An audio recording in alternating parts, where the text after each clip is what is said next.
Hope you all are doing excellent today. Hope you're in an excellent spirit. Want to make sure that everything that I can share with some of the mistakes I've made, I can share with you. So why make them twice, right? If you hear from somebody else, why don't you use it to save yourself the stress and relief? So for 2024 January, top 30 financial advice I had searched up and kind of did some research on. And this one, number 3, is check your retirement on a regular basis, your retirement contribution. So typically most people over a year typically get about a 3 to 5% raise. So that's a potential increase in your cash flow, which is always good, but a blessing, you can put that towards your retirement. So you want to make sure you're adjusting that as well, just for the cost, for more towards that retirement. And then if your company's matching, they typically match up to 3%. You can put that towards your retirement goal. So that's something that I'm going to be doing this week. This cold spell in Michigan has kind of got you not want to do a whole lot. But one of the things I pride myself, or my goal is to pride myself on with the channel of Get Fit Detroit, is to be healthy spiritually, financially, emotionally,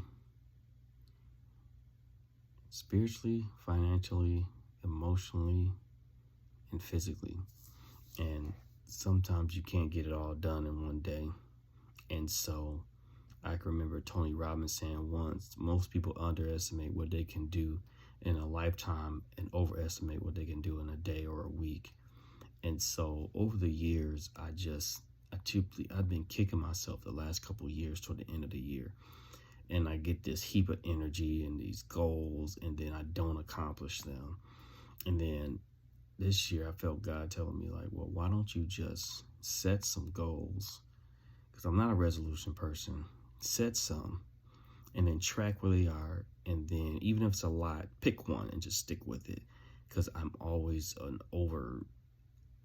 I bite up more than I can chew, so to speak. And even when I'm trying to do stuff around the house, I have to make sure I'm in the same page as everybody in the house. So I really want to make sure that I'm doing that. But I know for me, health is the number one priority. And sometimes we get it mixed up because of work. And so my goal is to really be intentional about my health, because if I lose that, if I make $100,000 or 200 or a million, what does it matter? And so I'm hoping you guys can share that same sentiment, that prioritizing your health is the number one goal, and that you're not going to allow how you feel to move out of that. And if you have a day where you didn't do it right, just start over. I mean, resolutions are kind of, they almost say they're old, but they provide some value. But unless you have a team, or if you're like a really driven person, they're hard to keep. So just make sure that health, if you're doing it, you got a partner. I text my dad and my wife every morning if I'm running, what I did in my time, even if it's in the basement.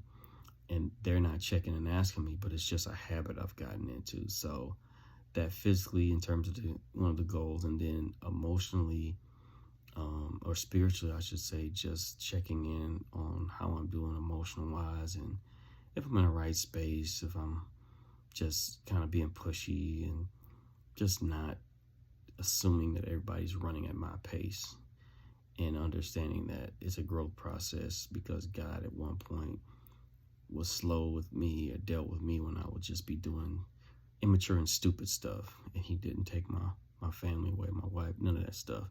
He gave me grace. So I need to extend that same grace as well to others. And maybe if I'm trying to do something, I need to communicate that in my household, and not just run. So I think that's important, to have the reflection of what you want, and not just be, well, you need to do what I'm doing. No, they don't. You need to communicate and let the task be set, and then make sure that you're being fair, not all about what you want. You're a team. You're working as a team, whether it be with your marriage or your children and your family.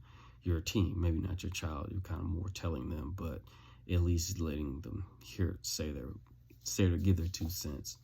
So just wanted to share that today.